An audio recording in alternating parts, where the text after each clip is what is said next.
एक बहुत मशहूर लाइन है, जीने का है शौक तो मरने को हो जा तैयार। ये फेमस लाइन एक फिल्मी गाने में थी। सवाल है कि जीने का शौक हो तो मरने को क्यों तैयार हो। नमस्कार, मैं संजीव तिवारी। आज आपके लिए मैं दो कहानियां लेके आया हूं जो आपको एक बड़ा संदेश देके जाएंगी। आपको ये सिखाएंगी कि जीवन में हम सफल कैसे हों और सफलता को सही मुकाम तक पहुंचाने का हमारे पास रास्ता क्या है। ये दो महत्वपूर्ण बातें हैं। सामान्य जीवन में हर सबको लगता है कि हम जीवन में सफल कैसे हों और सफलता हमें कब मिलेगी। कई बार ऐसा भी होता है कि हम अपने जीवन में बार बार प्रयास करते रहते हैं, खूब मेहनत भी करते हैं, लेकिन हमें सफलता नहीं मिल पाती। इसी पे आधारित है ये कहानी। एक महान दार्शनिक सुकरात हुए, जिनका नाम आपने सुना भी होगा। उनके पास एक दिन एक बालक चल के आता है, नवयुवक। वो कहता है कि गुरुदेव, मैं रात दिन प्रयास करता हूं, कई तरह के बिजनेस के लिए प्रयास करता हूं, कई तरह के कार्य करता हूं, पर सफलता की जो चाहत है वो मेरे अंदर पैदा नहीं हो पा रही है, या मैं सफल नहीं हो पा रहा। तो सुकरात हल्का सा मुस्कुराए और बोले कि ठीक है, आप 2 दिन बाद आना। वह बालक पुनः 2 दिन बाद आया।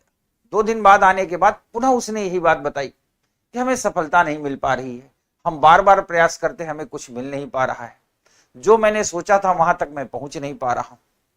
तो सुकरात ने कहा ठीक है, आज से 2 दिन बाद तुम सुबह के समय आना। वो लड़का चला गया। 2 दिन बाद ठीक सुबह प्रातः काल में सुकरात के पास पहुंच गया, और जब पहुंच गया तो सुकरात ने उससे कहा चलो मेरे साथ पैदल आगे की ओर बढ़ते हैं। सुकरात उसे लेते लेते एक नदी के किनारे पहुंच गए। जब सुकरात उसको लेके नदी के किनारे पहुंचे तो उसने पूछा, गुरुदेव यहाँ क्यों? तो उन्होंने कहा, आइए हम दोनों मिलकर के नदी में स्नान करते हैं, और नहाते वक्त मैं आपको ये बताऊंगा, या नहाने के बाद मैं आपको ये बताऊंगा कि सफलता कब और कैसे मिलेगी। तो दोनों लोग नदी में उतर गए। उतरते उतरते गहरे पानी, लगभग कंधे और गले तक पानी पहुंच गया। और जब उतने पानी तक पहुंच गए तो सुकरात ने तेजी से, फोर्सफुली, पूरी ताकत लगा के उस नवयुवक का सिर पानी में डुबो दिया। अब पानी में डुबो दिया तो लगभग 30 सेकंड, 40 सेकंड, 50 सेकंड या ज्यादा से ज्यादा 1 मिनट, इतनी सांसें कोई रोक सकता है? अब वो लगा छटपटाने उसकी पूरी शरीर। सुकरात ने थोड़ी देर बाद उसको ऊपर निकाल लिया। बड़े मुश्किल से वो सांस ले पा रहा था, लग रहा था कि जीवन समाप्त हो जाएगा। सुकरात ने पूछा कि बेटा एक बात बताओ, जिस वक्त मैंने तुम्हें पानी में डुबो रखा था, तुम्हारे पास संसार में बहुत कुछ है, उस वक्त तुम्हें किस चीज की सबसे ज्यादा जरूरत महसूस हो रही थी? तो उस नवयुवक ने जवाब दिया कि गुरुदेव, सांस की जरूरत पड़ रही थी, मैं ब्रीथिंग करना चाहता था, इसके अलावा मेरे अंदर कोई चाहत नहीं बची थी।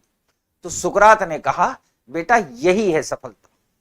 जिस दिन तुम्हारे मन में किसी लक्ष्य के प्रति सांस लेने वाली जैसी स्थिति दिमाग में पैदा हो जाएगी, उस दिन वो सफलता तुम्हारे सिर चढ़ के बोलेगी, क्योंकि तुम उसको उतनी ही शिद्दत से महसूस कर पाओगे जितनी शिद्दत से अभी तुमने सांसों को महसूस किया।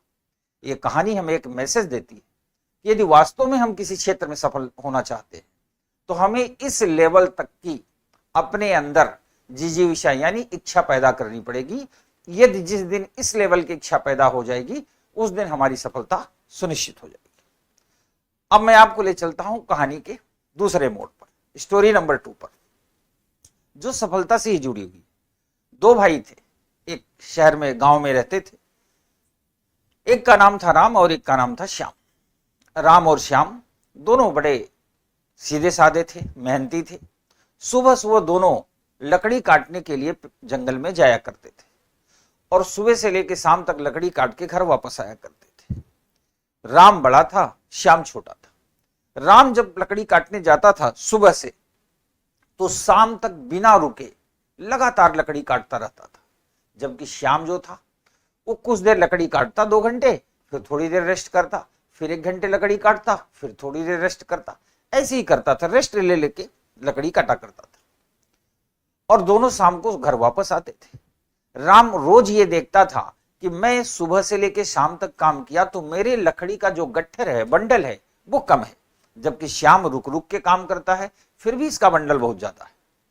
तो राम ने श्याम से पूछा कि श्याम भाई एक बात बताओ, तुम्हारे इस उन्नति का रहस्य क्या है?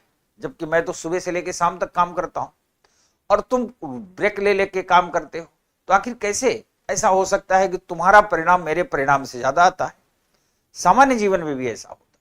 तो श्याम ने बड़ा शानदार जवाब दिया। श्याम ने कहा, राम भाई, आप सुबह से शाम तक मजदूर की तरह, लेबर की तरह रात दिन बिल्कुल लग करके प्रयास करते रहते हो लकड़ी इकट्ठा करने का।